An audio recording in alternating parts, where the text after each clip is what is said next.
সারা বাংলাদেশকে এখন পাটগ্রাম বানিয়ে ফেলছে একদম। এই অবস্থায় সুষ্ঠু নির্বাচনের কল্পনাও করা যায় না। সুষ্ঠু নির্বাচনের জন্য কতগুলা মৌলিক সংস্কার অবশ্যই করতে হবে। আমরা সেই সংস্কারগুলোর কথা বলেছি। আমরা ওই সংস্কারও আদায় করে ছাড়বো এবং সুষ্ঠু নির্বাচনও আমরা ইনশাআল্লাহ আদায় করে ছাড়বো। কেউ যদি আওয়ামী ফেসিবাদ আমলের নির্বাচনের স্বপ্ন দেখে থাকেন, আমরা বলবো মহান আল্লাহর সাহায্যে আমরা সেই স্বপ্নকে দুঃস্বপ্নে পরিণত করবো ইনশাআল্লাহ।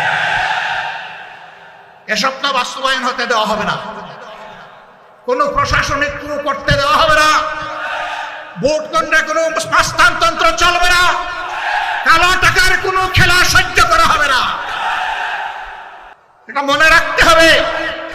আবু সাইদের সঙ্গীরা তারা কয়েকশো জন দুনিয়া থেকে বিদায় নিয়েছে, শিক্ষা রেখে গিয়েছে, আওয়াজ তুলে গিয়েছে, তারা স্লোগান দিচ্ছে আবু সাইদ মুগ্ধ, শেষ হয়নি যুদ্ধ।